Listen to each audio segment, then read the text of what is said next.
But this is also the week of our discontent, it has to be said. The week of the general strike, except it's not all that general, it's got to be said. It's an alliance of public sector unions, hypocrites in the main, I've got to say, trying to disrupt as much of the public service as they can so that they can get paid more.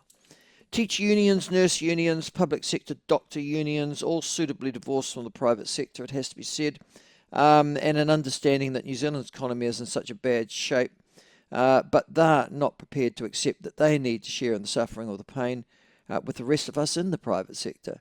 So the public sector, again, this incredible concept in both central government and local government that we somehow should be made immune from the downturns in the economy or the fact the last government just decided to go mad on the credit card.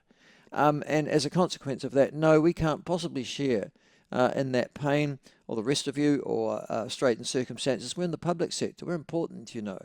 That's right. That's why you don't live in the real world. The crocodile tears that have been shed, I have to say, about particularly students and pupils and patients, when they're the ones who are going to be hurting all of these groups, or particularly pupils and patients, both. This cloth-capped trade unionism of the very worst kind, deliberately signalling out the most vulnerable and the most defenceless in our community, and hurting them and harming them deliberately, and then blaming the government for their malice. Can I just say, it's almost pathological, the arguments and the rationale and the reasoning of the public sector unions to do with the general strike. It's not our fault. We're hurting you deliberately. We're harming you deliberately. We're stopping you get access to health services, and particularly for children, we're stopping you get access to an education that we're not very good at anyhow, but we're going to make it worse. And then we're blaming the government.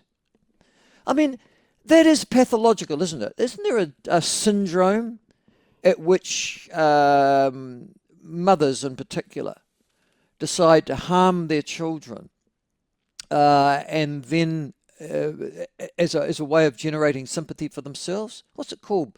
Munchausen syndrome? Is that the one? Or but I don't know. That's exactly what the public sector unions are doing to New Zealand. Oh, listen, we're not we don't want to do this. Yeah, okay, cool. We don't want to hurt you, especially because you're really vulnerable. You're sick. You're a child. We don't want to hurt you, but we're going to because it's not our fault. Yeah. Run that logic past me again. Yeah, no, it's all right, it's okay. You know, we're doing this for your own good.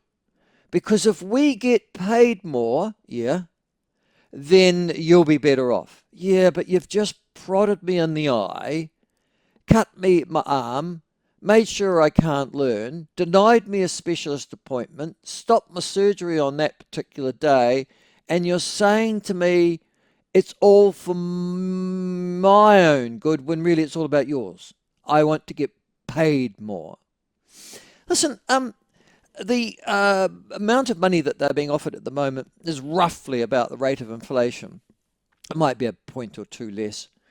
But can I tell you that it's about the same, and no, it is the same, roughly, as the private sector wages have increased in the last 12 months. And if you went back over the last 3 years, the public sector has been paid disproportionately, particularly I might add the local government sector, but they're not striking.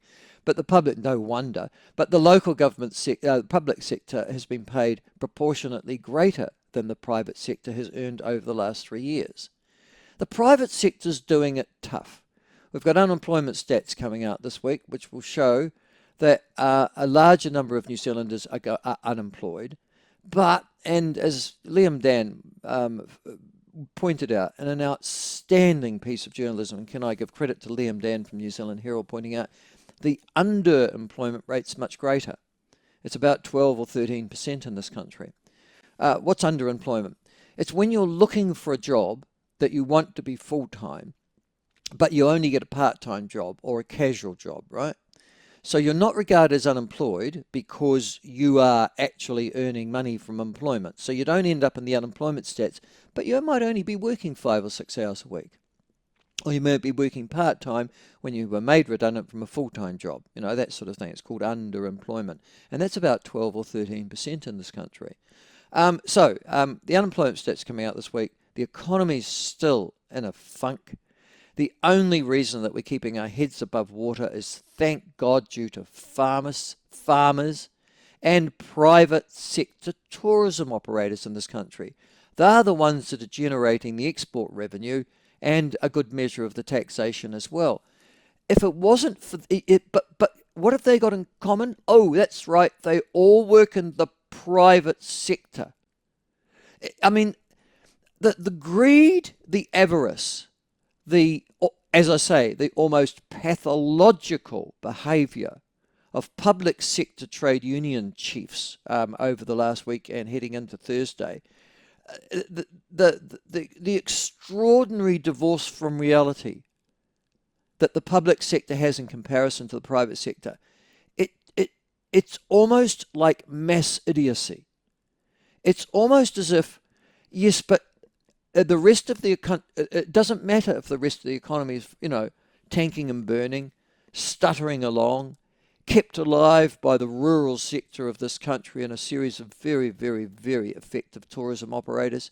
It doesn't matter about that, Thanks, all you dairy owners. We hate your cows.